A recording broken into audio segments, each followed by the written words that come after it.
स्वानदो गर्जितै जातानंद भरः करीन्द्रवदनो न श्रेयसे कल्पताम् जातानंद भरः करीन्द्रवदनो न श्रेयसे कल्पताम् सूर्य शौर्यमतेन्दुरोच पदवीम् सन्मङ्गलं मङ्गलः सद्बुद्धिं च बुधो गुरुश्च गुरुताम् शुक्रसुखं संसनि राहुर्बाहुबलं करोतु विपुलं केतुकुलः सुन्नतिं नित्यं प्रीतिकरा भवन्तु भवताम् सर्वे प्रसन्नाग्राः। सर्वेभ्यो नमो नमः। श्री गुरु चरण कमलेभ्यो नमः। हम लोग अनिष्ट ग्रहों की अचूक उपाय के इस कक्षा में आप सभी का हार्दिक स्वागत अभिनंदन है और कल के पाठ्यक्रम को हम आगे बढ़ाते हुए इस कक्षा में प्रवेश करते हैं। जैसा कि कल की कक्षा में हमने यह जाना, संसार में तो अनेक प्रकार के उपाय हैं। हर समस्या का जितनी समस्या उतने उपाय, जितनी समस्या उतने उपाय, जितने उपाय उतनी समस्या, जितनी बीमारी उससे अधिक दवा है कि ना? जी जी गुरुदेव। लेकिन किसी व्यक्ति को, अगर कोई व्यक्ति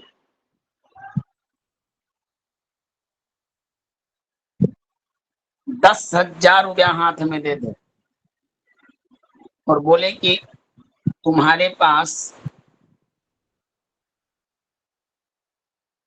5 मिनट का समय है, इतना में इस पैसे को पूरा खर्च कर देना है,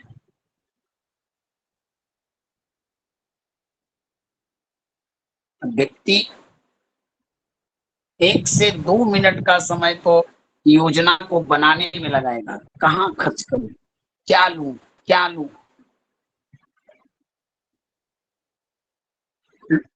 2 से 3 मिनट का समय उस स्थान पर जाने पर लग जाएगा और एक पैसा खत्म होते होते 5 मिनट भी आपके कम पड़ जाए। क्या इसमें किसी का सत्य बात कोई है भगवान, सत्य संदेह? बात है भगवान। बताइए नीतू जी, सही है ना? हाँ जी जी गुरु जी, बिल्कुल सही बात है। हम तैयार होते हैं कि हमारे पास अपार संपत्ति है, धन है और सब परिवार वाले सब चीज है, सब चीज से हम संपन्न है, भौतिक सुख से। लेकिन समस्याएं कभी इतनी जटिल आ जाती है कि कुछ काम नहीं करती। जिस धन को संसार में सबसे बड़ा सुख का साधन माना जाता है, वो भी आपके विषम परिस्थिति में कार्य नहीं देता है। उदाहरण, किसी व्यक्ति के अकाउंट में करोड़ों रुपया है और अकस्मात उसे एक जगह छुट्टा 10 रुपए की जरूरत पड़ जाए और पैसे उसके जेब में बड़े बड़े हों, वो व्यक्ति समझिए कि धन होते हुए भी धनहीन हो जाएगा उस समय, पैसा होते हुए भी ना पैसा उसको साथ दे पाएगा।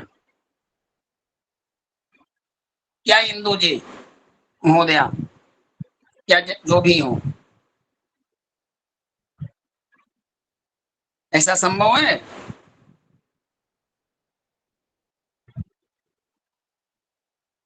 वंदना जी, संभव है ऐसा?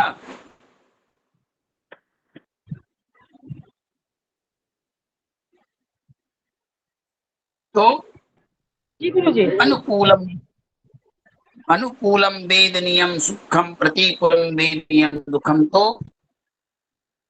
हमने कल जितने प्रकार के उपाय पढ़े, हमको समझ जब ग्रहों का प्रदत्त समस्याओं को कम करना होगा, तो हमने कल एक महत्वपूर्ण चीज सीखा कि हमारे जीवन में, सबके जीवन में 100% समस्याओं में 33% समस्या ग्रह देते हैं। 33% समस्या हम जिस स्थान पर रहते हैं, जिन लोगों के साथ रहते हैं, जैसा वातावरण होता है, उसके द्वारा प्राप्त होता है। और 34% समस्याएं, परेशानियां हम जो करते हैं, जो हमारा कर्म प्रदत्त होता है।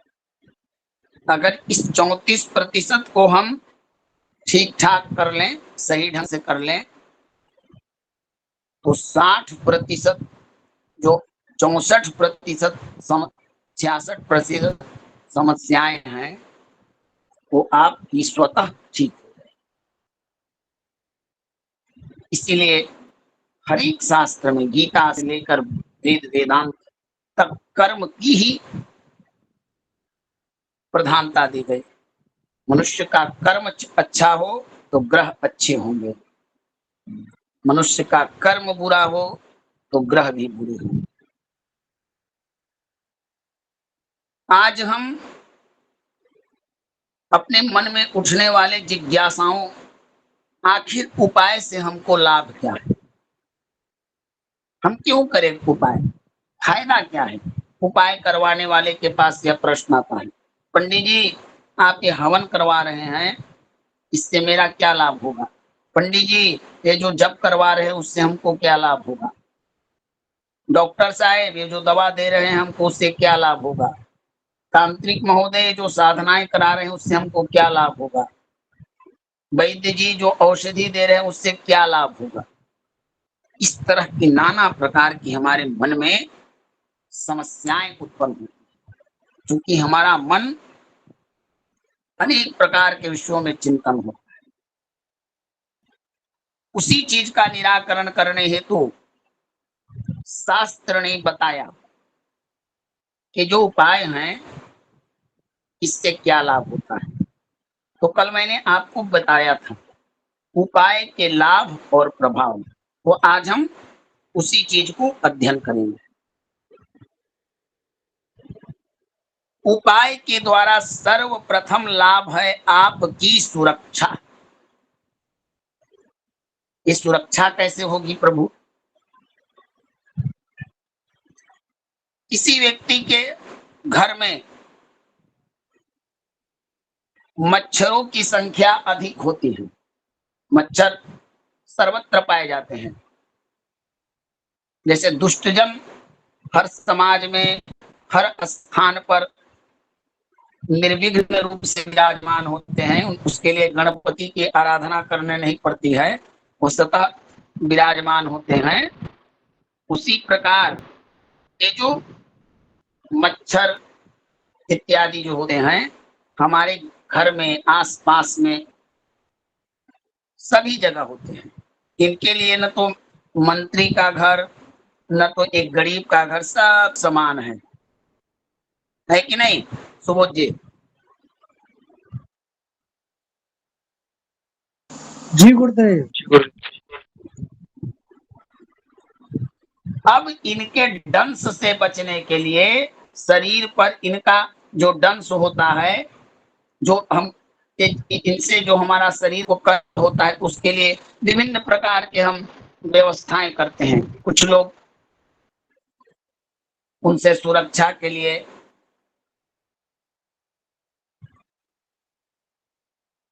ऐसे पदार्थ का धुआं करते हैं जिससे उनको दिक्कत हो। कुछ लोग सुरक्षा के लिए प्राचीन काल में ग्रामीण स्तरों में मच्छरों से बचने के लिए मच्छरदानी का एक प्रयोग किया था। तो एक ऐसा होता था जाल की तरह जिसके अंदर आप चले जाइए, ऊपर से वो टंग जाता था। आज भी घरों में प्रयोग किया जाता है ना। जी जी गुरुदेव जी। तो हम सुरक्षा उपाय के द्वारा हमारी सुरक्षा होती है। जिस प्रकार आप लिक्विड जलाते हैं, मच्छरदानी जलाते हैं, गंदगी को हटाते हैं, उससे मच्छरों के प्रभाव से आपकी सुरक्षा होती है। तो इन उपायों के द्वारा दान, हवन, रत्न प्रणाली, व्यवहार प्रणाली के द्वारा आपकी सुरक्षा होती है, आपके शरीर की सुरक्षा होती है। शास्त्र वेद वेदांत में एक सूत्र आता है, आत्मा, कुछ इस बात को दो प्रकार से कहते हैं। आत्मा रक्षति परो धर्म। कोई कहता है अरे बंधु तुम आत्मा की रक्षा क्या करोगे? कोई कहेगा कि शिवम रक्षति परो धर्म, विष्णु रक्षति परो धर्म, ब्रह्मा रक्षति परो धर्म, इंद्र रक्षति परो। अरे तुम विष्णु की रक्षा क्या करोगे? वो तो स्वयं सबके रक्षक हैं। आत्मा की रक्षा कौन कर सकता है? जो अजर अमर अविनाशी अनाम अरूप गोत्रम, उपनिषद कहता है कि जिसका न गोत्र है न पहचान है, उसकी रक्षा तो क्या करेगा? विद्युत की कोई रक्षा कर सकता है, वायु की कोई रक्षा कर सकता है, अग्नि की, सूर्य के प्रकाश की कोई क्या सुरक्षा करेगा? ये स्वयं सुरक्षित हैं। तो आत्मा की रक्षा की जरूरत नहीं है। शरीरम रक्षति परो धर्म। अपने शरीर की रक्षा कीजिए, अपने देह की रक्षा कीजिए। बिना शरीरम कथम धर्म। बिना शरीर का आपका धर्म कैसे, आग्रह कैसे, और ये धन संपदा कैसे? बड़े बड़े मकान, बड़े बड़े उच्च कुल, उच्च सम्मान, ये सब शरीर है तभी तो आपके पास इनका भोग होगा। नहीं तो शरीर गया तो आपके कर्म भी गए, ग्रह भी गए, कुंडली भी गई, और संसार के सुख साधन भी गई। तो सुरक्षा हम अपने शरीर की करते हैं, जीवन की सुरक्षा करते हैं, क्योंकि हमारा जीवन इस शरीर के अंदर में है, इस बॉडी के अंदर में है। सही या गलत? जी गुरुदेव सही है भगवान। जी बिल्कुल सही बात है गुरु जी। सही ज्योति।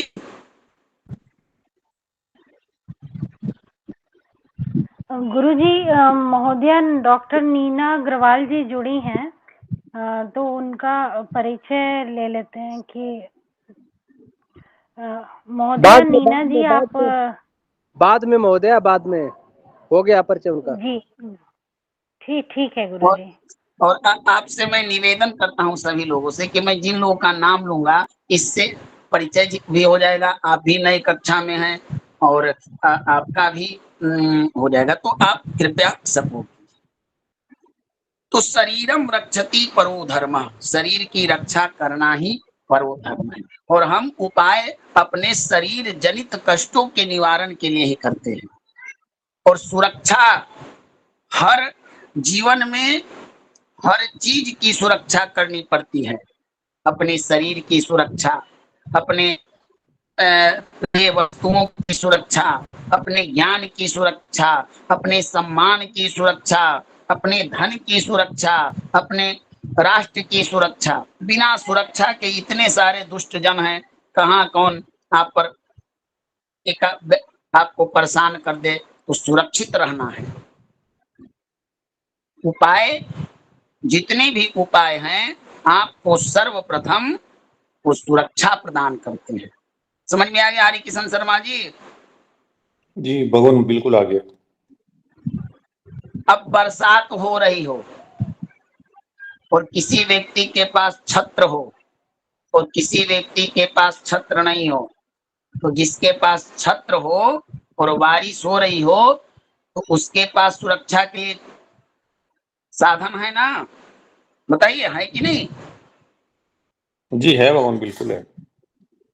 और किसी के पास छत्र ना हो तो देखेगा कि कहाँ ऐसा स्थान मिले जहां ये बारिश के बूंदे सिर पर ना पड़े, ताकि वो वस्त्र ना भींजे, जो भी हो ना भींज पाए।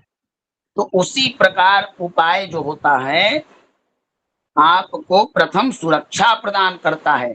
जब आप सुरक्षित रहिएगा तभी सुरक्षित रहिएगा, जब आप सुरक्षित रहिएगा तभी सुखी रहिएगा। इसीलिए तो हमारे शास्त्रों ने कहा है अभिवादनस्य शीलस्य नित्यम वृद्धोपवेश चत्वारि तस्य वर्धन्ते आयुर्विद्या यशो बलम। हमारे जन्म कुंडली में सर्वप्रथम बड़े बड़े विद्वान प्राचीन काल में वो भाग्य नहीं देखते थे, वो संतान नहीं देखते थे, आयु देखते थे।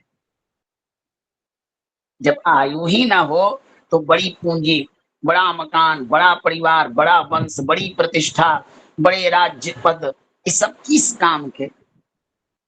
जर्जर शरीर को अगर बहुमूल्य हीरा भी उसमें धारण करा दिया जाए तो उसको तुच्छ लगेगा।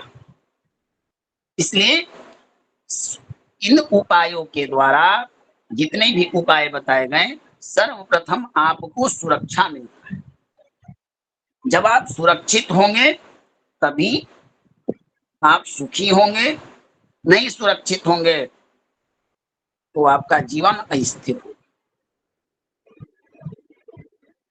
मैं बताइए नीतू जी। गुरुजी, ये अभी आपने बोला ना एक श्लोक, आयु विद्या यश बल बढ़ते हैं, ये गुरुजी पूरा इसका अर्थ एक बार बता दीजिए हिंदी में। हमारे यहाँ प्राचीन काल, जैसे आपके यहाँ आजकल बीपी नापने वाला मशीन, शुगर नापने वाला मशीन, टेम्परेचर नापने वाला मशीन, वगैरह वगैरह की टेक्नोलॉजी, आपकी बीमारी, आपके शरीर के अंदर में कितना रक्त है, सब चीज को जानने वाले चिकित्सा प्रणाली में टेक्नोलॉजी आ गया है। दवाओं, इतनी सारी आज आधुनिक दवाओं का निर्माण हो गया है कि दवा के माध्यम से आप शरीर का कुछ नियंत्रण कर सकते हैं, कुछ नियंत्रण, पूर्ण नियंत्रण, पूर्ण तो उसी प्रकार हमारे यहाँ प्राचीन काल में एक सुखी जीवन के लिए, समृद्ध जीवन के लिए, संस्कारित जीवन के लिए सूत्र था कि अभिवादनस्य शीलस्य नित्यम वृद्धोपवेशिनः। प्रतिदिन उठकर गुरु पितु मातु की प्रभु बानी बिन ही विचार करहि शुभ ज्ञान। चार लोगों की पूजा करने से न तो ग्रह आपको परेशान करेंगे, न तो घर की सासू माता परेशान करेगी, न तो पति परेशान करेगा, न तो दुश्मन दोस्त कोई परेशान न करेगा। कौन कौन? गुरु पितु मातु कई प्रभु बानी। एक, जिन लोगों की मातृ सेवा होती है, मातृदेवो भव वेद कहता है, जो अपनी माता की सेवा करते हैं, जो अपनी पिता की सेवा करते हैं, जो अपनी गुरु की सेवा करते हैं, और जिनके घर में वृद्ध व्यक्ति हो उनकी सेवा प्रतिदिन, उनके चरणों को, उनके द्वारा जो आशीर्वाद मिलते हैं उससे आपको चार चीजें प्राप्त होती है। आयुर विद्या यशो बलम। आयुर विद्या यश और बल, यही भावार्थ है नीतू जी। जी गुरुजी, बहुत सुंदर, बहुत बहुमूल्य वस्तु है ये। और जो व्यक्ति अपने माता पिता का, गुरु जी का, बड़े बड़े जनों का अनादर करेगा तो 4 चले जाएंगे। फिर आप कितना बड़ा कवच पहनिए, कुछ पहनिए, कोई फायदा न करे। तो ये व्यवहारिक उपाय के अंतर्गत आते हैं। जो 34% वाला है उसके अंदर ये आएगा, अभिवादन शील से। तो जी गुरु। इन उपायों के द्वारा हम ग्रहों के कुप्रभाव से, शनि की 7.5, गुरु चांडाल योग, मांगलिक योग, मार्केश जनित दशांतर दशा, अशुभ दृष्टि, गोचर का प्रभाव, नाना प्रकार के ग्रह प्रदत्त वास्तु जनित दोष, कर्म जनित दोषों का सुरक्षा होता है इन उपायों से। तो ये था उपाय का प्रथम लाभ, आपको उपाय के द्वारा प्रथम सुरक्षा प्राप्त होता है। समझ में आ गया? प्रथम ना हरि किशन शर्मा जी, आगे बढ़ूं? जी भगवान, आगे चलें। उपाय सुरक्षा क्लियर हो गया? सब लोगों को समझ में आ गया ना? जी गुरु जी। नहीं जी? गुरु जी। चलिए, दूसरा वाचक स्थगन। स्थगन का अर्थ होता है इस उपाय के द्वारा पड़ने वाले प्रभाव को हम टाल सकते हैं, रोक सकते हैं। अगर मंगल के द्वारा हमको अशुभ प्रभाव पड़ रहा है, दशा बुरी चल रही है, अंतर दशा बुरी चले, घर में वास्तु का दोष है, हमारे हमारे हमारे पूर्व जन्म के द्वारा बुरे फल प्राप्त हो रहे हैं, इनको हम कुछ देर के लिए टाल सकते हैं। या ऐसा भी कर सकते हैं इन उपायों के द्वारा, जैसे मान लीजिए कि किसी जातक की कुंडली में एक अच्छे ज्योतिर्विद ने घोषणा कर दी कि व्यक्ति का अमुक दिनांक, अमुक तारीख, अमुक वर्ष, अमुक महीना, अमुक समय में तुम्हारा पैर टूट जाएगा, तुम्हारा बायां पैर टूटेगा, चाहे दुर्घटना होके टूटे, चाहे ऑपरेशन होके इसमें प्रॉब्लम आए, चाहे तुम गिर जाओ, चाहे जल जाओ, लेकिन तुम्हारा पैर में भी समस्या होगी। ठीक है ना हरि किशन शर्मा जी? जी बिल्कुल भगवान। अब इस उपाय के द्वारा स्थगन, उपाय का द्वितीय लाभ जो स्थगन है, वह यह कहेगा कि जी ठीक है, हम जान रहे हैं कि मृथा न होई देव ऋषि भानी, अवश्यमेवं भोक्तव्यम कृतकर्मम शुभाशुभम, कल्प कोटि सतैरपि। उसको भोगना ही है, चाहे आप 100 जन्म लीजिए, चाहे ब्राह्मण परिवार में, चाहे क्षत्रिय में, चाहे वैश्य में, वो जहां जाइएगा वो सीबीआई की तरह, एनआई की तरह पीछे पीछे चलेगा। और जब तक वो आप पर अपना पूर्ण प्रभाव ना, बृहदारण्यक उपनिषद कहता है कि मनुष्य के जब पाप और पुण्य दोनों ही बराबर हो जाते हैं धर्म के तुला पर, तब मनुष्य जन्म की प्राप्ति होती है। दुर्लभम मानुषो देहो देहिनाम क्षणभंगुरः, भागवत। ये बड़ा दुर्लभ शरीर होता है, इसको रक्षा करना है। स्थगन जो दोपहर में घटना घटने वाली थी, हम उपाय के द्वारा इस घटना को शाम में घटवा सकते हैं, रात्रि में घटवा सकते हैं। इस घटना को हम अपने सुविधा के अनुसार उस प्रभाव को प्राप्त कर सकते हैं। उपाय के द्वारा एक मनुष्य के हाथ में है, ब्रह्मा ने ऐसा दिया है कि तुम ये कर सकते हो कि ग्रह कर्म फल सूचका, ग्रह कर्मों के फल के सूचक होते हैं। तो उनका जो प्रभाव है, अगर घटना दोपहर में घटने वाली है, बाहर में घटने वाली है, तो हम यह कह सकते हैं कि यह घटना बाहर में न घटकर हमारे घर में घटे। हम छत से न गिरकर पलंग से गिरे, पूरा गोड़ हमारा फ्रैक्चर ना होकर थोड़ा सा चोट लगे, ये हमारे हाथ में है। कैसे?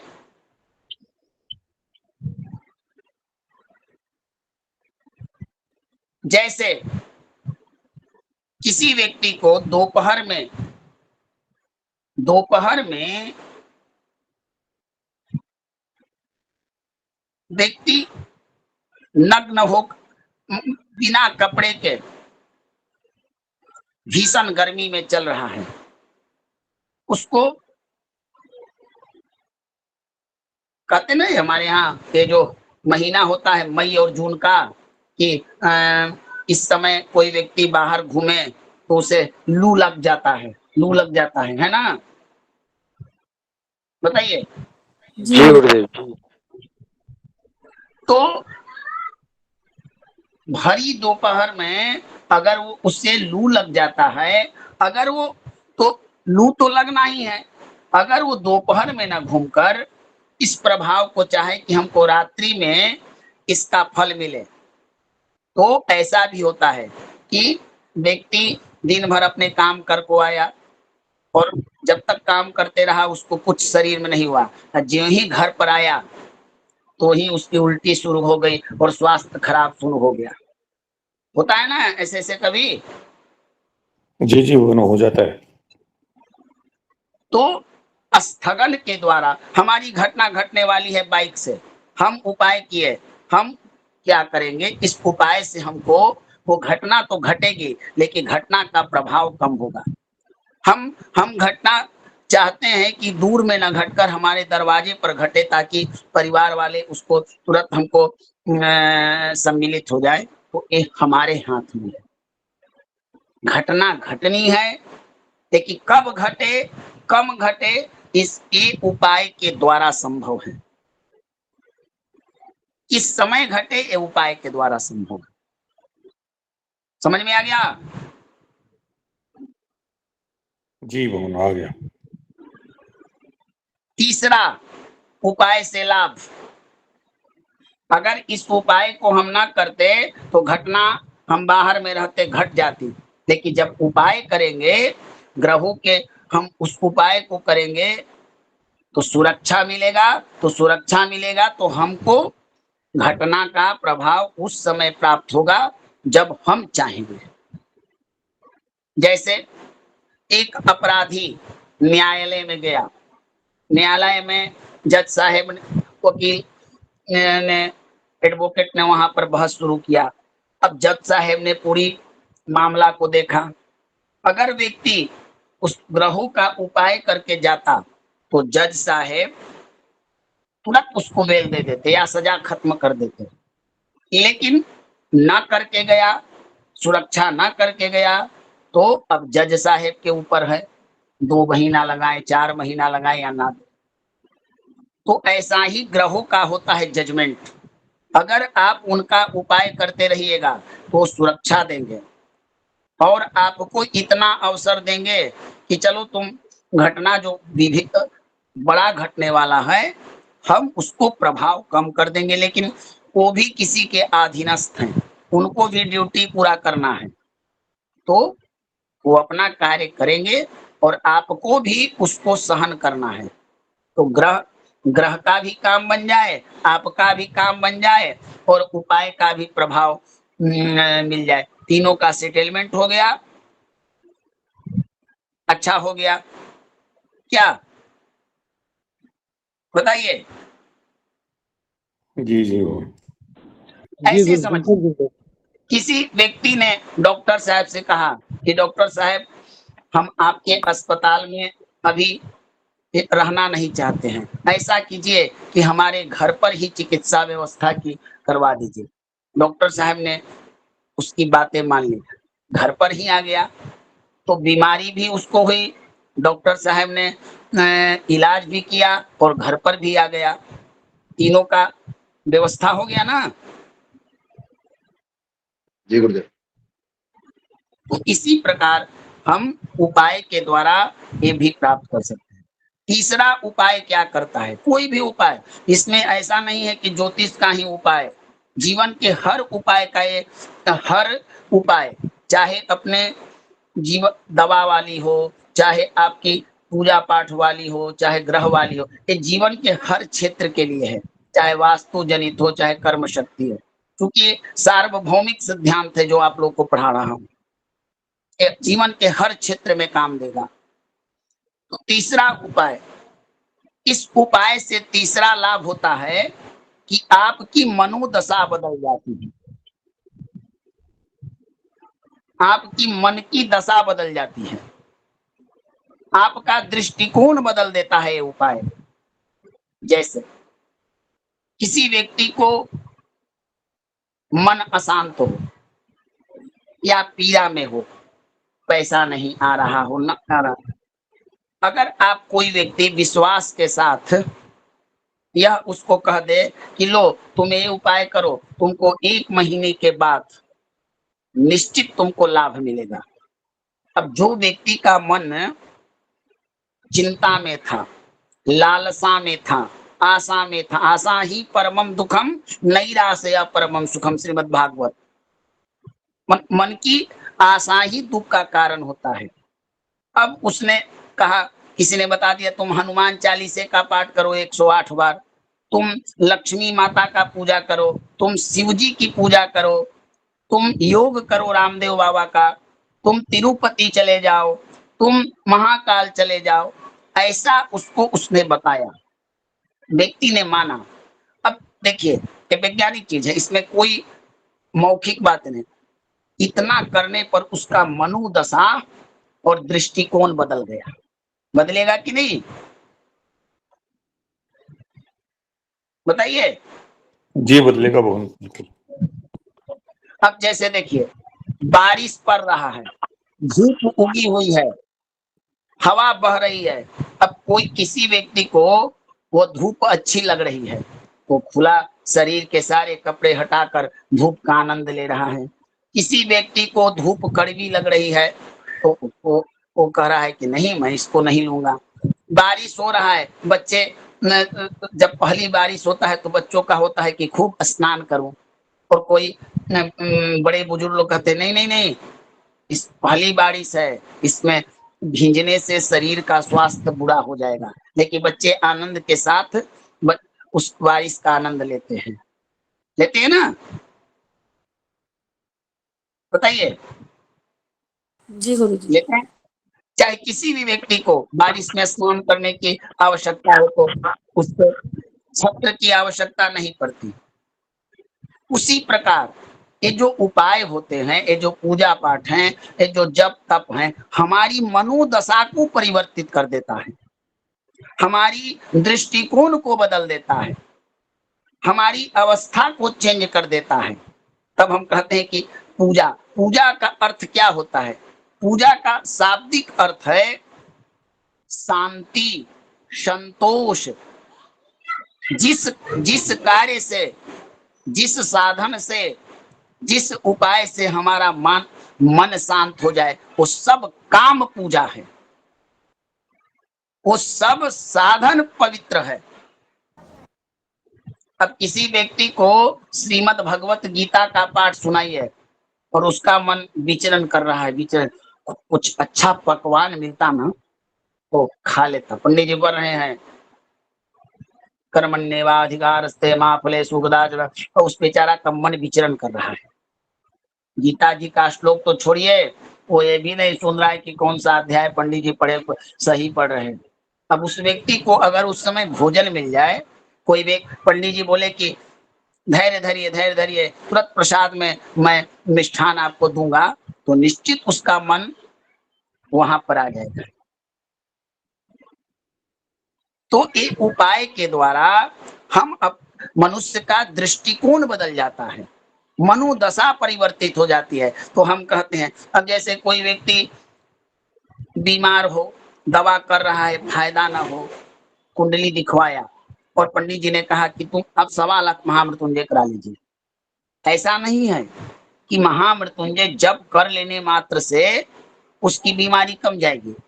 दवा और दुआ ये दोनों का जब संयोग होगा तभी आपकी बीमारी कम होगी। अब किसी को तुरंत पेन हुआ, दर्द हुआ, अब वो गया कि पंडित जी, डॉक्टर साहब के पास न जाकर पंडित जी के पास गया रात्रि में। पंडित जी बोले कि अनुष्ठान तो सुबह होगा और दर्द आपके अभी है, उस समय तो आपको डॉक्टर के पास जाना पड़ेगा। डॉक्टर साहब ने दवा दे दी। अब आपको ये मन में संतोष होता है कि दवा से जल्दी दर्द ठीक हो जाएगा। तो ये उपाय क्या करते हैं कि हमारे मन की स्थिति बदल देते हैं, हमारे देखने की स्थिति बदल देते हैं, हमारे अंदर में जो नकारात्मक विषय होता है, नकारात्मक प्रवृत्ति होती है, वो चेंज हो जाती है। इसी को हम कहते हैं, इन उपाय के द्वारा दृष्टिकोण बदलना, मनोदशा परिवर्तन करना। समझ में आया हरिकिशन जी? जी नीता आया जी, बहुत। जी गुरुजी, बहुत अच्छी तरह समझ में आया। जैसे कोई डॉक्टर साहब है और कोई व्यक्ति जितना चिल्लाता है डॉक्टर साहब के पास, अगर डॉक्टर साहब भी उतने चिल्लाने लगे तो बताइए कि मरीज और डॉक्टर में पता चलेगा? बताइए, चलेगा? नहीं तब चलेगा वो। तब डॉक्टर साहब कहते हैं हाँ हाँ धैर्य धैर्य धैर्य, तुरंत आपको ठीक करके, अच्छे अच्छे डॉक्टर जो होते हैं ना, बड़े बड़े डॉक्टर, व्यवहारिक, जो आपको सरलता से, प्रसन्नता से ट्रीटमेंट भी करते हैं और आपको ऐसे ऐसे बातों से आपका मनोदशा, आपकी मनोदशा परिवर्तन कर देते हैं कि दवा काम करे या ना करे, लेकिन उनका जो शब्द होता है, उनका जो व्यवहार होता है, उनकी जो बातें होती हैं, उसी से मरीज ठीक हो जाता है ना? जी सही बात है वो। उसी प्रकार कोई ज्ञानी पंडित जी हैं, कोई व्यक्ति आया कि मेरे करोड़ों की संपत्ति नष्ट हो गई, मैं इतना अभागा हो गया हूं, कोई मदद न करे। तब दूसरा पंडित जो कहें कि आप पर राहु सवार है, शनि सवार है, आपका बड़ा बुरा। अब व्यक्ति एक तो भय लेकर आया है, आप उसको कितना भी उपाय कीजिए नहीं, उस समय क्या करना चाहिए? मनोदशा को परिवर्तन कीजिए, हिम्मत दीजिए। ऐसे व्यक्तियों के लिए झूठ का भी प्रयोग कीजिएगा तो सत्य के समान होता है। वो सत्य, वो असत्य भी सत्य है जिससे किसी का जीवन बच जाए। वो झूठ भी पवित्र बन जाता है जिससे किसी का भला हो जाए। ऐसा शास्त्रों में है। अगर एक असत्य से 10 व्यक्ति का कल्याण हो जाए तो झूठ भी सत्य के समान काम करेगा। सत्यमेव जयते, वह झूठ भी असत्यमेव जयते हो जाएगा। ऐसा हमारे शास्त्रों में है। तो एक योग्य व्यक्ति को, किसी भी क्षेत्र में हो, किसी भी व्यक्ति को, सबसे पहले उसकी मनोदशा को परिवर्तन करना सीखें, उसका दृष्टिकोण बदलें, तब कोई उपाय, कोई दवाई उसका कार्य करेगी। तो हमारे शास्त्रों के उपाय मनुष्य को दृष्टिकोण बदल देते हैं। कोई व्यक्ति आया कि मेरी नौकरी लगे कि नहीं, कुंडली में विश्लेषण करके देखे कि सूर्य ठीक स्थिति में नहीं, दशमेश खराब है। पंडित ज्योतिषी जी महोदय बोल दे कि बाबू तेरा नौकरी लगेगा, बेचारा हताश होकर चला जाएगा। आजकल के जनरेशन डिप्रेशन में आत्महत्या तक कर लेते हैं। आपका कर्तव्य है, आप डॉक्टर हैं, आप व्यवहारिक हैं, वृद्ध हैं, घर के बड़े हैं, मनोदशा चेंज कीजिए बच्चों का, उनकी दृष्टिकोण को चेंज कीजिए। आपका बच्चा भी सफल होगा, उसका कार्य भी सफल होगा और आप भी सफल होंगे। सिर्फ जड़ी बूटी, रत्न और हवन जप से व्यक्ति को लाभ नहीं मिलेगा, ये मनोदशा भी उसकी बदलनी होगी। व्यक्ति मांस खाता रहे, माता पिता को करता रहे, अधर्म करता रहे और महामृत्युंजय, महाकाल और बद्रीनाथ की यात्रा करे, कोई लाभ नहीं है। जैसे ही मनोदशा परिवर्तित होगी, सब लाभ दे देंगे, चाहे जप करे या न करे। तो दृष्टिकोण बदलता है यह उपाय, मनोदशा को परिवर्तित करता है यह उपाय। चौथा, ये समझ में आ गया आप लोगों को ना? हाँ जी जी अच्छा, जो चीजें मैं बता रहा हूँ, ऐसा नहीं है कि आपने ज्योतिष पढ़ा उसी को लाभ देगा। ये आपके जीवन के लिए बड़ा इम्पोर्टेंट विषय होता है। हमें, हमारे लिए भी, आपके लिए भी सबसे पहले समस्या से ग्रसित व्यक्ति की मनोदशा ही सबसे पहले बदलनी चाहिए और दृष्टिकोण बदलिए। हमारे ऋषि मुनि जितने लोग आए, मनुष्य के दृष्टिकोण बदले, क्योंकि मनुष्य सोचता है कि इस लोक के पास कोई लोक नहीं है, धन ही सुख का कारण है, स्त्री ही सुख है, पुत्र ही सुख है। धनानि भूमो बसवश्च गोष्ठे नारी गृहद्वार जलस्मशाने देहच्चितायाम परलोक मार्गे धर्मानुगो गच्छति जीव। ये जो स्त्री पुत्र भाई बंधु जितने आप सुख के साधन हैं, जिसमें आपका मन कहता है कि इसी से मुझको सुख मिलेगा, अरे मूर्ख व्यक्ति, आपकी जन्म देने आपके आगन तक साथ चलेगी। जो स्त्री आपको के लिए कह रहे हैं कि इसी में संसार का बहुत बड़ा सुख है, वो देह से देहली नहीं टपकती है, और जो पुत्र वो देह में लकड़ियों पर आपको अग्नि संस्कार करके ज्यादा कोई नहीं जाता। ग्रामवासी इष्ट मित्र सब स्मशान तक साथी हैं, धन भूमि सब आपका रखा रह जाएगा, जाता क्या है धर्मानुगो गच्छति। आपने जो सही किया गलत किया वही जाता है। धर्म यश कृति यही तो आपके साथ वास्तविक धन है। तो मनोदशा बदलनी चाहिए, सही है ना प्रिय रंजन जी? जी गुरुजी बहुत बढ़िया। जी बिल्कुल गुरुजी, बिल्कुल। संसार की मनोदशा बदलिए, परिवार की मनोदशा बदलिए। आपके परिवार में भी समस्या होगा, कोई व्यक्ति आपकी बात नहीं मानता होगा, कोई लड़का आपका गलत मार्ग पर जा रहा है, उसकी प्रतिदिन अभ्यास कीजिए, कैसे इसकी मनोदशा को बदलूं, दृष्टिकोण को बदलूं। प्रलोभन दीजिए, रास्ता बताइए, समझाइए, उस आपका फोकस उस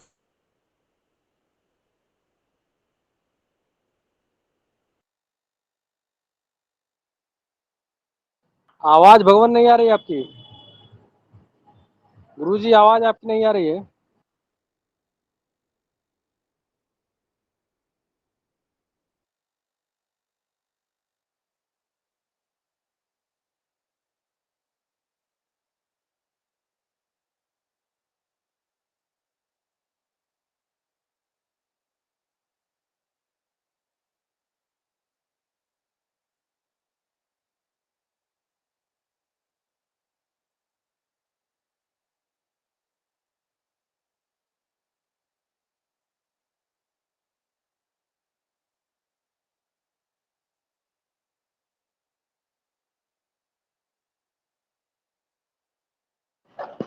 गुरुजी आवाज आपकी नहीं आ रही है, दोबारा लेफ्ट होके जुड़े भगवान।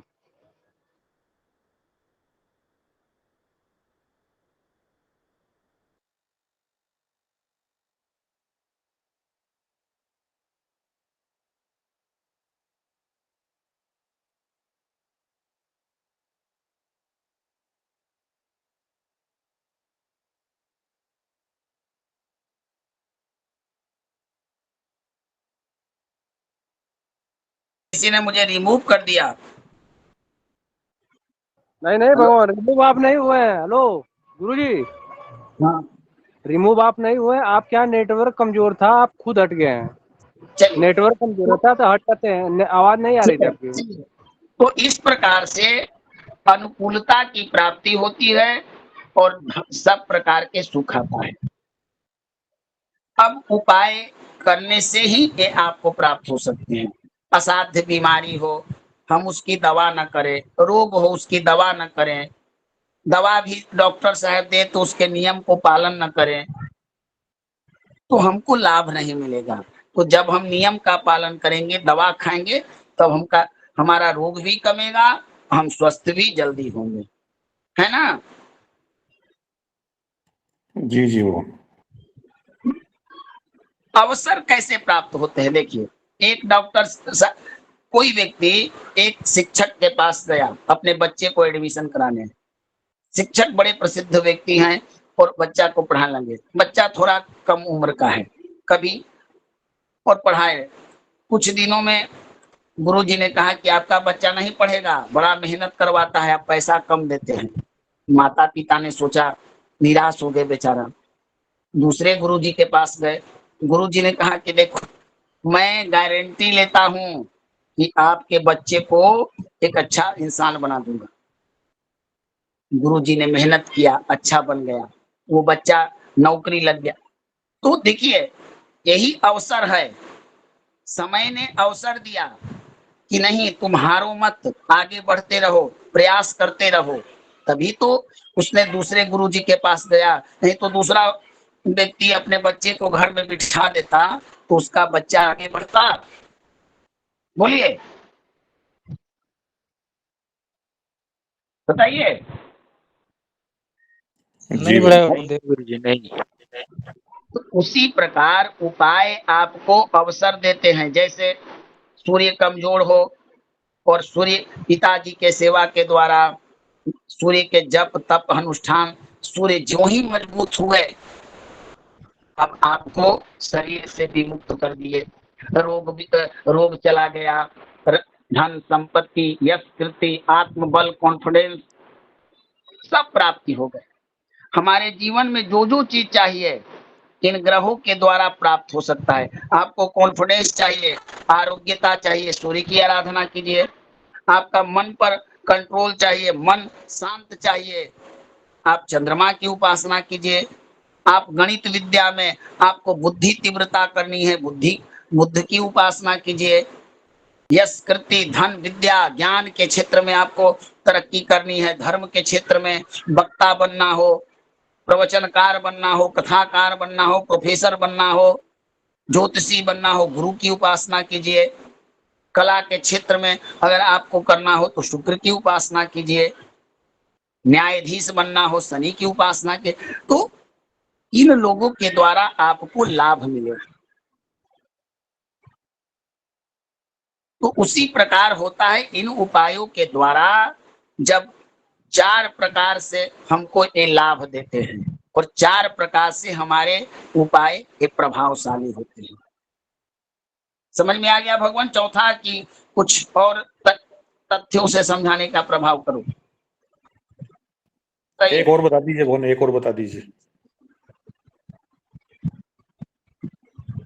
मान लीजिए कोई निर्धन व्यक्ति है, धनहीन व्यक्ति है और वो धन के लिए भटक रहा है। एक बार एक व्यक्ति मुंबई शहर में गया, उसके पास पैसा नहीं था। उसने कहा कि ये माया की नगरी है, धन की नगरी है, यहाँ से कैसे पैसा कमा। एक व्यक्ति जो ऐसा था, जो इसे देखकर लगा कि इससे मैं कुछ कमा लूंगा, और ये व्यक्ति के पास खुद धन नहीं था, ये तो स्वयं भिक्षुक था। उसने कहा कि चलो मैं तुमको मुंबई शहर दिखाता हूँ। उसने अपने पैसे से घुमाया वगैरह वगैरह किया। अब बोला कि तुम खाना वगैरह सब चीज कराया। कुल मिलाकर पैसा इतना गिरा कि दे नहीं पाता। इसने कहा कि ठीक है, मैं आपको पैसा दूंगा, लेकिन इसके लिए हमारे घर पर चलिए। अब वो घर जिसका कोई ठिकाना नहीं है, व्यक्ति ने उसे दूसरे का घर दिखाया बड़ा सा, और कहा कि यही मेरा घर है, मैं घर जा रहा हूं और लाऊंगा। अब व्यक्ति को विश्वास हो गया कि बड़े घर का लड़का है, हमको ढेर सारा पैसा देगा। वह व्यक्ति गया और पुनः आया नहीं।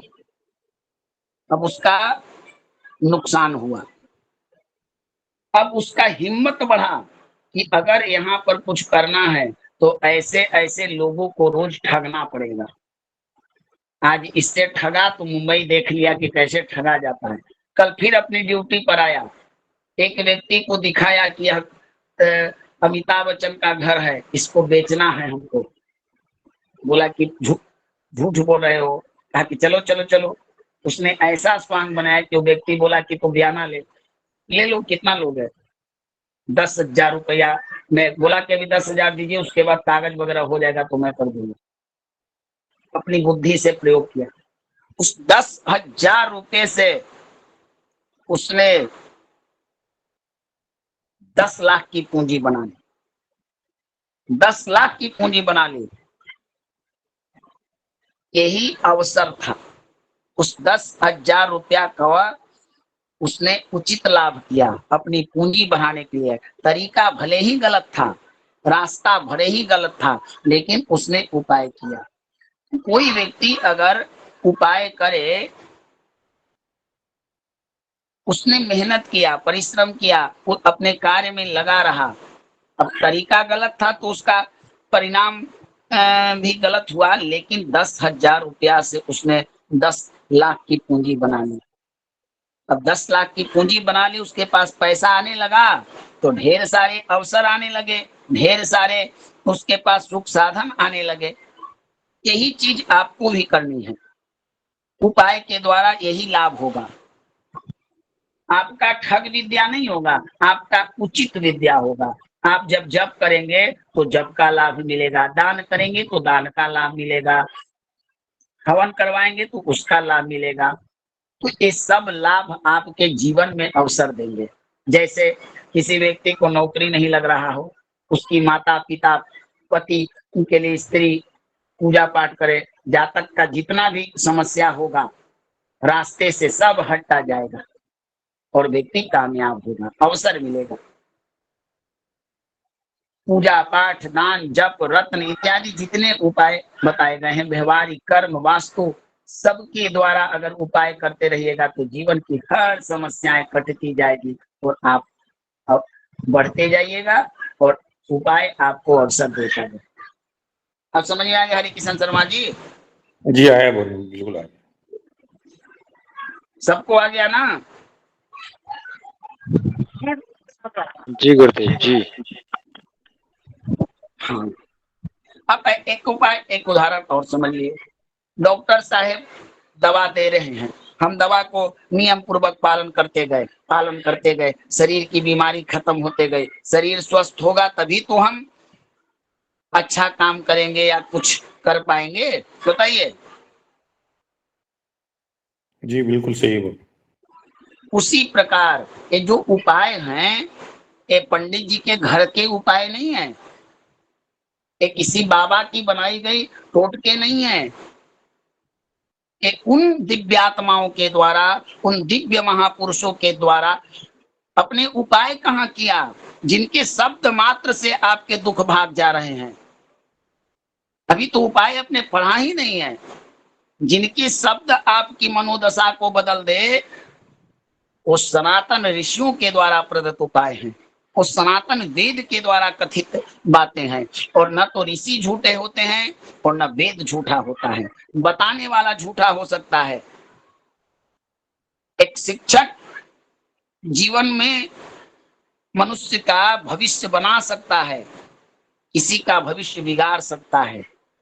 एक गुरु अच्छा रास्ता बनाकर आपके जीवन को सुधार सकता है और भटका भी सकता है। इसलिए हमारे ऋषि मुनि के द्वारा जो भी बताए गए हैं उस पर कभी भी संदेह मत कीजिए, समझिए। ना समझ में आए, एक नहीं, दो नहीं, चार नहीं, 5 विद्वानों की संसर्ग कीजिए, स्वयं को अनुभूत करके देखिए, तब आपको पता चलेगा कि नहीं, जो पंडित जी लोग पर, जो सनातन धर्म के ऊपर जो आक्षेप करते हैं गलत, वो है, सनातन धर्म नहीं है। तो इस प्रकार से हम उपाय के द्वारा प्राप्त करते हैं। इसके बाद आता है विशेष उपाय। विशेष उपाय में ये होता है कि 3 प्रकार के आपको दुख मिलते हैं। एक ग्रह के द्वारा, एक आपके घर का दोष होता है, वास्तु दोष। जैसे मान लीजिए किसी व्यक्ति के घर में किचन अग्नि कोण में ना होकर किसी अन्यत्र जगह पर हो जाए, निश्चित है 100% है उस घर में बीमारी होगी। मान लीजिए पूजा घर आपके घर में उचित स्थान पर ना होकर कहीं हो जाए, आपके घर में देवताओं का आशीर्वाद नहीं मिलेगा। हाँ, मान लीजिए शौचालय आपके घर के विपरीत हो जाए, आपके घर में राहु एक्टिव हो जाएगा। आपका जल स्थान उचित स्थान पर न होकर कहीं अलग हो जाए, आपके घर में चंद्रमा का दूषिता आ जाएगी। आप निश्चित देखिएगा, जिन व्यक्तियों के घर में, जिन कुंडलियों में सूर्य चंद्रमा इत्यादि पीड़ित होते हैं, उनके घर में भी वो समस्याएं होती हैं।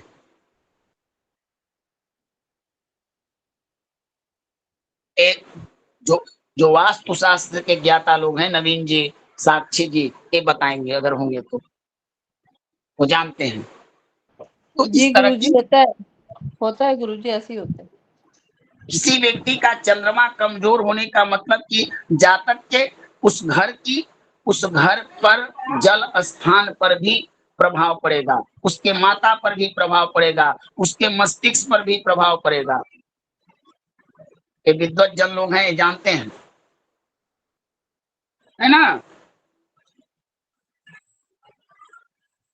जी बताइए। मोहन जी। जी गुरुजी। वायरस वायरस की जब बीमारी होती है, वायरस या छुआछूत वाली जो बीमारियां होती हैं, उस होता जातक को एक ही है, लेकिन पूरे परिवार में फैल जाता है। तो इसी प्रकार ग्रहों का प्रभाव होता है, वास्तु शास्त्र का प्रभाव होता है। तो इनके उपाय के लिए हमको, अब इन उपायों की भी कैटेगरी है। मान लीजिए कि कोई समस्या दान करने से खत्म हो जाए, कोई समस्या जप करने से खत्म हो जाए, कोई समस्या इतनी बड़ी हो कि इसके लिए नारायणास्त्र का प्रयोग करना पड़े, पशुपतास्त्र का प्रयोग करना। जितनी बड़ी समस्या उतना बड़ा उपाय, छोटी समस्या छोटा उपाय, बड़ी समस्या बड़ा उपाय, छोटी बीमारी छोटी दवा, बड़ा बीमारी बड़ी ट्रीटमेंट, है ना भगवान? जी मोहन जी। जितनी बड़ी समस्या उतना बड़ा आपको उपाय करना ही पड़ेगा। ये तो आपको आम जीवन वाले मैंने उपाय के लाभ बताए। एक आध्यात्मिक उपाय होता है जिसमें मन, तन और आत्मा को नियंत्रित है। ये तात्कालिक प्रभाव देने वाले उपाय हैं, और आध्यात्म के द्वारा शाश्वत उपाय होता है।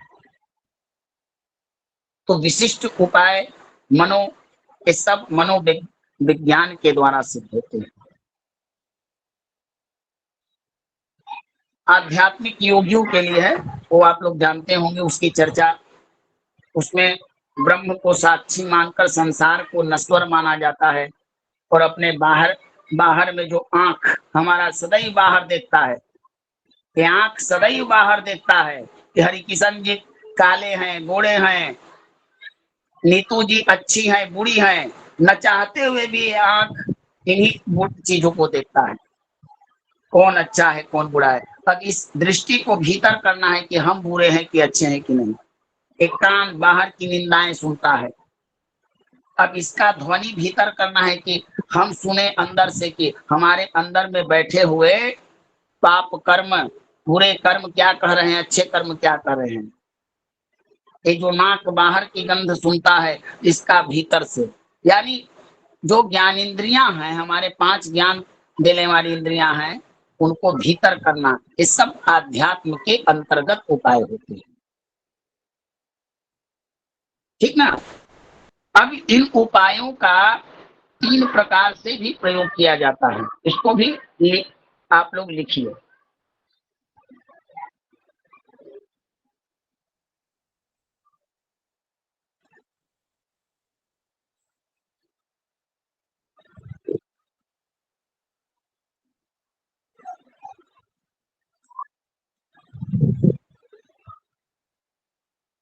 बोलो। जी गुरुजी। निरंतरता,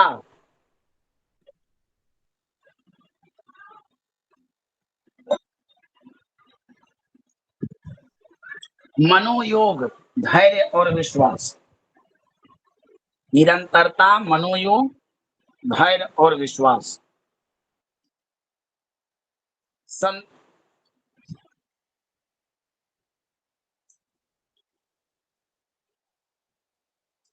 संयम,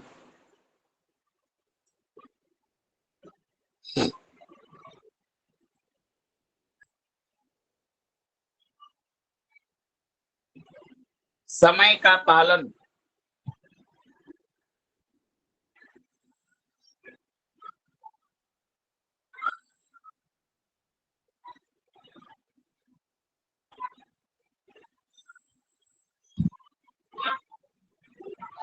विधान पूर्वक,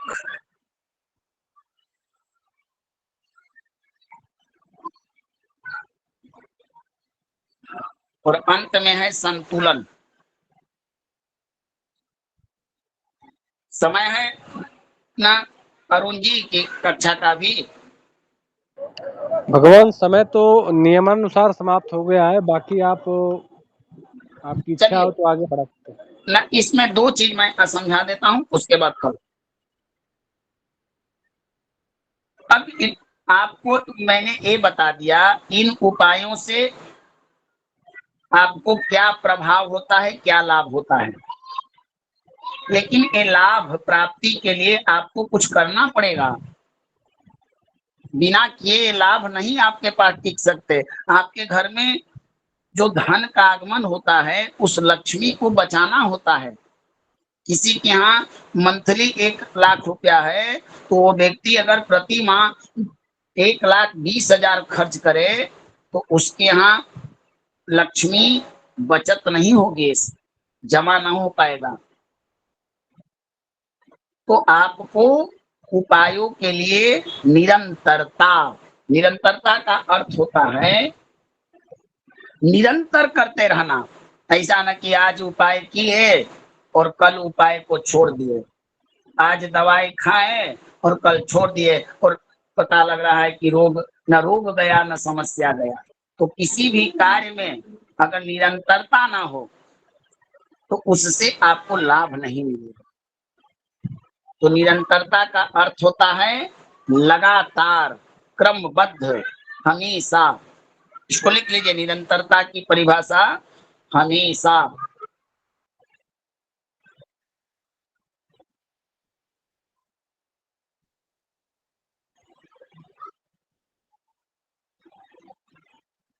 और निरंतरता के साथ आपको नियमबद्धता भी चाहिए। हमेशा उपाय कर रहे हैं और कभी उपाय करना हो, कभी दवा खानी हो, सुबह सुबह की दवा शाम में, शाम की दवा दोपहर में और दोपहर की दवा कभी कभी नदारत, कभी आपको उपाय नहीं, कभी लाभ नहीं मिलेंगे, कभी जीवन में समस्याएं आती हैं। किसी व्यक्ति को उठना है 4 बजे, उठ रहा है 12 बजे। किसी को भोजन करना है, सुबह नाश्ता करना है 10 बजे, वो कर रहा है 3 बजे, तो जीवन अस्थिर हो जाएगा और ये भी एक समस्या का होता है। तो हमारे एक सुखी जीवन के लिए एक सूत्र है निरंतरता और नियमबद्धता। क्या नीतू जी, जरूरी है कि नहीं? हाँ जी बिल्कुल गुरुजी, जरूरी है। हर चीज हर समय समय पे ही करनी जरूरी है। और नियम से है ना? जी गुरुजी, लगातार करना जरूरी है।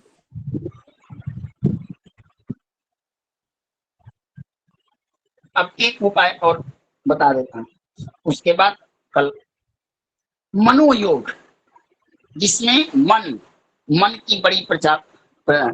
हम उपाय भी कर रहे हैं हमेशा, निरंतरता उपाय में है, नियम भी है, लेकिन इतना होने के बाद भी एक बड़ा चीज है, हमारा मन स्थिर नहीं है, एकाग्रचित नहीं है, उस उपाय में भावना नहीं है। हम अपने बच्चे को पढ़ा रहे हैं कि इसको हम लक्ष्य है कि हम IAS अफसर बनाएंगे। एक आध बार बच्चा मेरा मान लीजिए कि किसी का बच्चा विफल हो गया, अब इस पिता को लगा कि मेरा बहुत पैसा बर्बाद हो गया, मेरा लड़का सक्सेसफुल नहीं हुआ, लेकिन लड़का में हिम्मत है कि अगले बार पिताजी हमको थोड़ा सहयोग कर दीजिए, इस बार मैं निकाल लूंगा। अगर माता पिता में एकाग्रता हुई, निरंतरता और नियमबद्धता हुई, उस लड़के पर भरोसा किया तो निश्चित उसका लाभ मिलेगा। और जहां मन एकाग्रता भंग हुआ उसका जीवन बर्बाद हो जाएगा। उसी प्रकार हम दवा भी खाते हैं। मैंने एक श्लोक बताया था कि दवा में, तीर्थ में, मंत्र में, गुरु में यादृशी भावना यस्य सिद्धि न पवति तादृशी। तो आप जी उपाय कर रहे हैं, निरंतरता है, नियमता है, लेकिन आपकी भावना अच्छी नहीं है, मन एकाग्र चित नहीं है, तो भी लाभ नहीं मिलेगा। तो मनो योग में आपका मन पर कंट्रोल होना चाहिए। जो हम कर रहे हैं वो मन से कर रहे हैं। जो काम मन से किए जाते हैं वो सफल होते हैं, चाहे अच्छे हों या बुरे हों। जो काम मन से नहीं किए जाते हैं उसमें कमी होती है, असफलता होती है। क्या इस बात से सहमत हैं सब लोग? जी गुरुदेव जी। गुरुदेव जी। तो इस प्रकार से इन उपायों को हम जब कर रहे हैं, ओम नमो भगवते वासुदेवाय, ओम नमो भगवते वासुदेवाय, मन कह रहा है कि मेरा कोई मेरा व्यापार छूट जाएगा। माला चल रही है और मन दौड़ रहा है व्यापार में वो हवन हो रहा है और किसी व्यक्ति के अंदर में निंद्रा देवी सता रही है, चलो थोड़ा सो लो, मन कहीं और, तन कहीं और, दोनों फर्क पड़ते हैं। मैं किसी व्यक्ति को आज ही चैलेंज करता हूँ, चाहे किसी को देता हूँ कि नहीं, आप कोई भी कार्य, आपका शरीर थक गया हो, हिम्मत ना हो, एक बार जहां है वहीं से मन से ईश्वर का ध्यान कीजिए। आप जिस क्षेत्र में है, जिस कार्य में, जो कार्य आपका अटका हुआ हो, आप एक बार मन से भगवान से या मन से कोई चीज, कोई विद्या, कोई विषय, कोई कार्य को करके देखिए। ना सफलता मिले तो फिर इन शास्त्र का कोई महत्व नहीं रहे। मन एव कारणम बंध मोक्षयो, मन ही तो हमें बंधन देता है और मन ही तो हमें मुक्ति देता है। मैं अरु तोर मोर यह माया,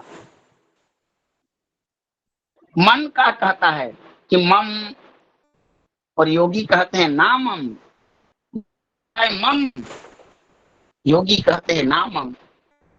मन कहता है मम, ईश्वर कहते हैं नामम। मम शब्द माया का सूचक है और नामम मुक्ति का सूचक है। इसी में जीवन होता है। तो जो कार्य मन के द्वारा किए जाते हैं, मन के साथ किए जाते हैं, मन के द्वारा होते, मन से युक्त होते हैं, वही कार्य सफल होते हैं। तो बहुत सारे उपाय, चाहे रत्न धारण हो, चाहे पूजा पाठ, जप, हवन इत्यादि जो हो, न सफल होने के कारण हमारा मन भी हो सकता है। ऐसा नहीं है कि पंडित जी नहीं, निरंतरता, नियमबद्धता के साथ आपका मन भी एकाग्रचित होना चाहिए, है ना भगवान? जी जी बिल्कुल। जी भगवान।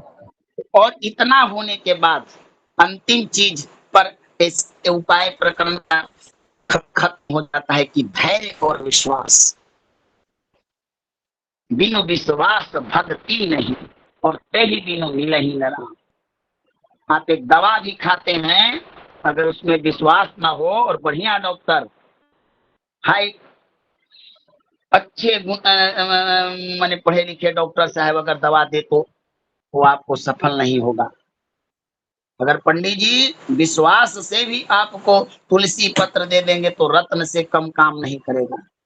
या आप विश्वास से किसी को आशीर्वाद दे दीजिए, विश्वास से कोई बातें बता दीजिए, विश्वास के साथ कोई कार्य कीजिए, तभी आपका कार्य पूर्णतः सफल होता है। तो धैर्य धते धैर्यम तु योधीमान, धीरज धर्म मित्र रुलारी, इन सब की परीक्षाएं हमारे जीवन में होती रहती हैं नकारात्मक परिस्थितियों में। तो जिस व्यक्ति में उपाय कर रहा हो, निरंतरता ना हो, एकाग्रता ना हो, धैर्य ना हो, विश्वास ना हो, तो इसको कुछ लाभ मिलने वाला है, चाहे जिस क्षेत्र में हो। बताइए बताइए भगवान। नहीं मिलेगा गुरुदेव। हम भोजन भी करते हैं, अगर विश्वास से भोजन न करें, धैर्य से भोजन करने का भी होता है। चलते फिरते उठते बैठते अभी पवित्र अवस्था में इस तरह से भोजन करने से तो अन्न हमारे शरीर को जैसा खाए अन्न तैसा होवे। मन अन्नम न निंदा तद व्रतम, अन्न की निंदा नहीं करना, अन्न अन्नपूर्णा के स्वरूप होता है। अच्छे अन्न से हमारे मन में विचार आते हैं। तो उसी प्रकार उपाय करते समय अब ऐसा ना हो कि पंडित जी ने आज रत्न पहनाया और कल से कल्पना शुरू हो गई कि मैं धीरो अंबानी से ज्यादा ऊंचा बन जाऊं, मैं कुबेर बन जाऊं। नहीं, समय लगेगा, विश्वास करना होगा। आप एक पत्थर भी पहन लीजिए विश्वास से तो पुखराज से ज्यादा काम देगा। अगर आप डायमंड भी पहन लीजिएगा, आपको उस पर विश्वास ना होगा तो वो काम नहीं करेगा।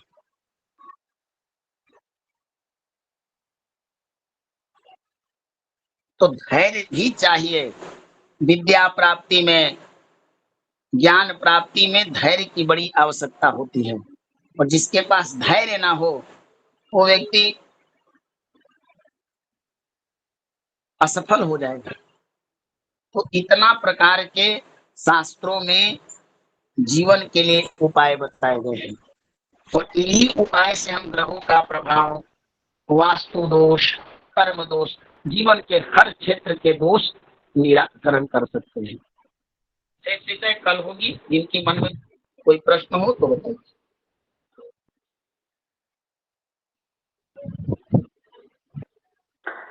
जिन भी सामान्य जनों का प्रश्न हो आप हैंड रेज करें।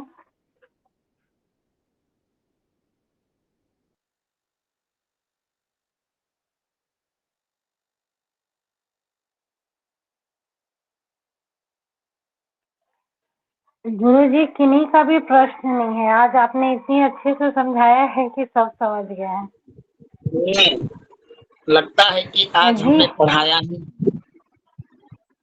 लीजिए सज्जन शर्मा ने जी लाज रख महोदय, लिया। स्वागत है आपका।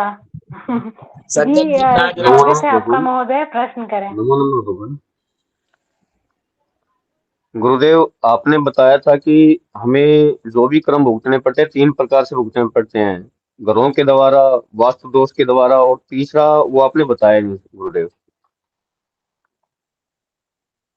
कर्म के द्वारा, कर्म के। जी धन्यवाद गुरुदेव।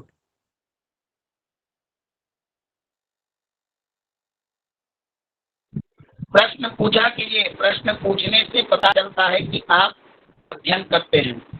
प्रश्न मन में ना आए, धर्म की सभा हो और धार्मिक प्रश्न ना आना, निश्चित लगता है कि व्यक्ति को। हाँ बताइए नीतू जी। गुरुजी यहाँ जो विधान पूर्वक लिखा है, एक विधान पूर्वक मतलब तरीके से, उचित तरीके से।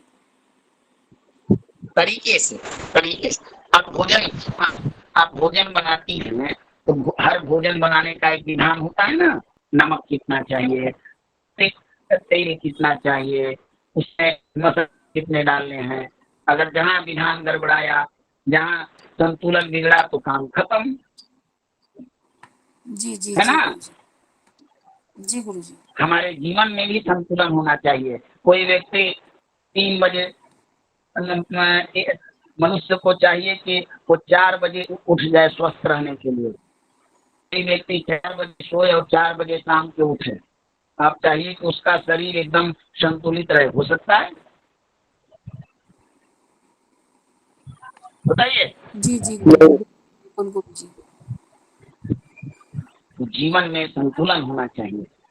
जिस समय आज हमारे ग्रह, नक्षत्र, सूर्य नियम पूर्वक उगते हैं, अस्त होते हैं, चंद्रमा नियम से, ग्रह नक्षत्र सब सिस्टमेटिकल ढंग से चल रहे हैं। जहाँ गड़बड़ी होती है उसका प्रभाव पूरे ब्रह्मांड पर पड़ता है। कहीं भूकंप आने लगता है, कहीं जल प्रलय होने लगता है।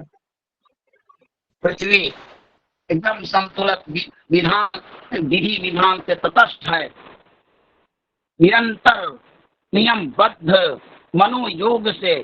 जहाँ पृथ्वी ने निरंतरता छोड़ी, नियमबद्धता छोड़ी, संतुलन छोड़ा, मनोभाव छोड़ा, विनाश शुरू, है ना। जी गुरुजी। बताइए, समुद्र को देखिए, समुद्र धैर्य से निरंतर बहता जाता है, निरंतर बहता जाता है। धैर्य है, नियम है, मनोयोग, एकाग्र चित्त है, संतुलन है, विश्वास है। जहां ये सब सिस्टमेटल ढंग से गड़बड़ाए, सुनामी से महातूफान आने लगते हैं, है ना। जी बताइए, गुरुजी बिल्कुल सही। तो इस प्रकार से जीवन में संतुलित रहिए, नियमबद्ध रहिए, उपाय। चलिए, और कोई बताइए। अब कल से हम, अब इतना आपको बताइए, इससे विशेष चीजें। अब कल से आप लोगों को मैं ग्रहों से परिचय कराऊंगा। भाई, जिनके उपाय करने हैं, विवाह करना होता है तो लड़का लड़की का परिचय होता है। हम तो ग्रहों का उपाय करने जा रहे हैं, तो ग्रहों का उपाय बताऊंगा। ये क्या है, ये राजा हैं, इनके कारकत्व क्या हैं। क्या हरिकिशन शर्मा जी?